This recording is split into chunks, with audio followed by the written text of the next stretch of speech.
If you're a project manager running a project you need to market, or maybe your project is actually delivering marketing, in these cases, you're going to need a detailed marketing plan. Why?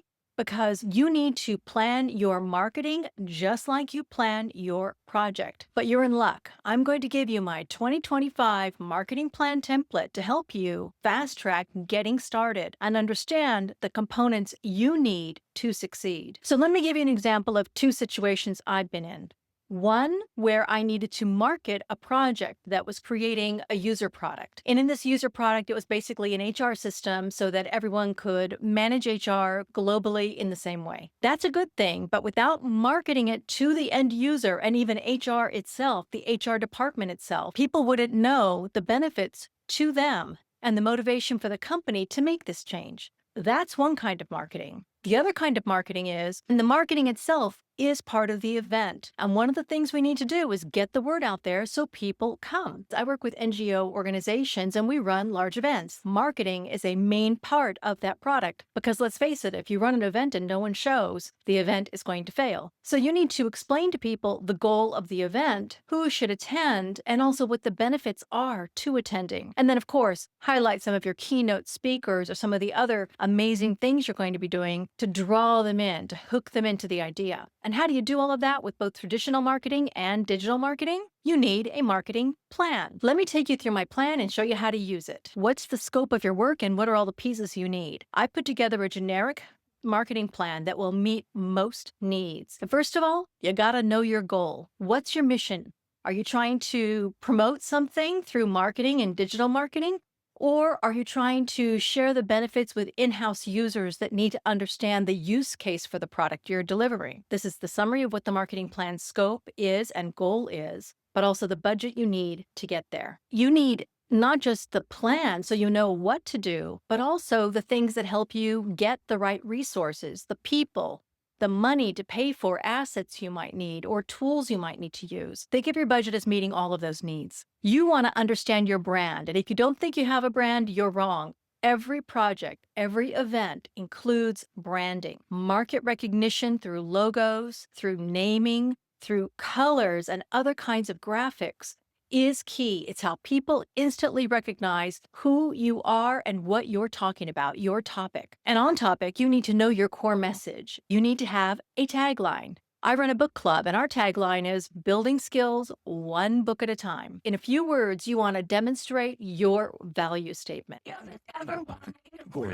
You also need your content strategy. What's your approach to actually educating, communicating, and delivering the solution or the marketing you want to deliver to your end audience? How do you find your audience? How do you connect with your audience? Those are also aspects of your strategy. And remember, you want to make your marketing plan specific so that you have a very specific way of working, but also you understand the timeline, the what, the how, the why, the when. The marketing objectives, this is that detailed list of objectives you're trying to meet and how you're going to target your audience to make sure you draw in the right people for the right purpose. Next, you want to be really clear on your value proposition because that's the purpose you're going to share with your target audience. Every marketing plan is like a roadmap.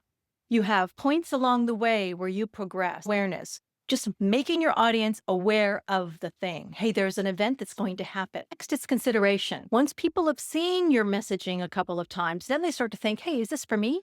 Is this interesting? Next is selection, where you convert interest into action or even a purchase. Retention, keeping them happy and coming back. And then advocacy. You want to go from loyal customer to advocating customer, someone who's going to put a testimonial on your website. You know, hey guys, this is really great. You ought to check it out. I love it. If a few of the people you're marketing to make it all the way to that journey, you've really hit some success. So when understanding your audience, it's a little bit like a user journey where you need to understand things like their demographics. Obviously, if you're having an event and it's a physical one, you need people to be near where your event's happening. If it's digital, they need to have access to online systems you're going to use. Also, you need psychographic and behavioral data. In other words, if I'm having a social good event about something happening in the world, I need to try to tap into the people who would be interested in that topic. And if you're trying to land a project and that product is something that's useful and valuable to your customer base, your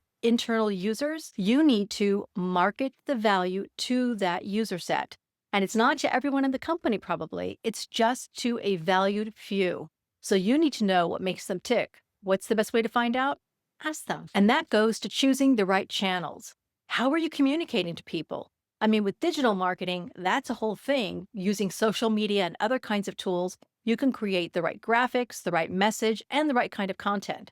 Are you going to create info cards or are you going to create videos? This is something you need to put in your strategy. And in my plan, I have a whole list of all the kinds of digital marketing you might want to consider if you're talking about something like a public event. So now let's talk about campaigns. What are campaigns? It's combining content, visuals, and a key message to a target audience. Every campaign needs to move your audience down that road, down that journey from awareness to advocacy. And you'll know if you're doing well because you'll have some critical success factors or KPIs to let you know, are you doing it right? Is it successful? So how do you do a KPI? You pick one or two things like the number of people who click on the link when I send them this email. And if you get a low number, maybe it's your mailing list and maybe it's your email itself, the content of your email. So you want to make sure you're creating a crisp, clear, clean message so they can understand that it's of value and it's of value to them. Create a sample size and then send it out to that sample before sending out to everyone.